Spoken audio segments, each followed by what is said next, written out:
మేడ్చల్ జిల్లా గట్కేసర్ మున్సిపల్ పరిధిలోని ఎంఆర్ఓ కార్యాలయం మరియు ఆదిలాబాద్లో నిర్వహించిన భూభారతి రెవెన్యూ సదస్సులకు టీపీసీసీ ఉపాధ్యక్షులు మేడ్చల్ నియోజకవర్గ కాంగ్రెస్ ఇన్ఛార్జ్ తోటకూర వజ్రేష్ యాదవ్, మేడ్చల్ మాజీ ఎమ్మెల్యే మలిపెద్ది సుధీర్ రెడ్డి, మాజీ జిల్లా పరిషత్ చైర్మన్ మలిపెద్ది శరత్ చంద్రారెడ్డి కలిసి హాజరయ్యారు. ఈ సందర్భంగా వజ్రేష్ యాదవ్ మాట్లాడుతూ భూపరమైన సమస్యలు భూభారతి ద్వారా పరిష్కారం చేస్తామని, ఇచ్చిన మాట ప్రకారం ముఖ్యమంత్రి రేవంత్ రెడ్డి భూ సమస్యల పరిష్కారానికి భూభారతి చట్టాన్ని తీసుకువచ్చారని తెలిపారు. ఈ కార్యక్రమంలో గట్కేసర్ మండల తహసీల్దార్ రజని, డిప్యూటీ తహసీల్దార్ రాజేందర్, మేడ్చల్ నియోజకవర్గ ఏ బ్లాక్ అధ్యక్షులు మహేష్ గౌడ్, గట్కేసర్ మున్సిపల్ అధ్యక్షులు ముత్యాల్ యాదవ్, మున్సిపల్ మాజీ చైర్మన్ పవని జంగయ్య యాదవ్, మాజీ కౌన్సిలర్లు, ప్రజాప్రతినిధులు, ఇందిరమ్మ కమిటీ సభ్యులు, రెవెన్యూ ఇన్స్పెక్టర్, ఎంఆర్ఓ సిబ్బంది తదితరులు పాల్గొన్నారు.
మన తెలంగాణ ముఖ్యమంత్రి గౌరవ పెద్దలు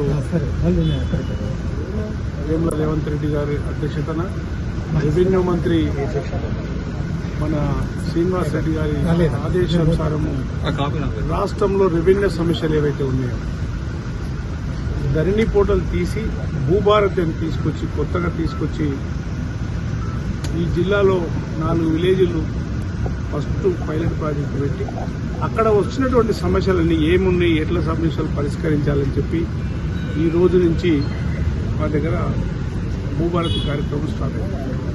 ప్రాంతంలో ఉన్నటువంటి రైతులందరికీ ఎన్ని సమస్యలు ఉన్నప్పటికీ అందరికీ కూడా అవగాహన కల్పించి ఎంఆర్ఓ స్థాయి అధికారి ఇంకొకరు పెట్టి, ఆఫీసర్లను పెట్టి వాళ్ళే మీ సమస్యలు తీసుకొస్తే వాళ్ళే రాసుకొని ప్రజలందరికీ తెలియజేసి ఈ సమస్యలని తీర్చాలని గౌరవ ముఖ్యమంత్రి గారి ఆలోచన.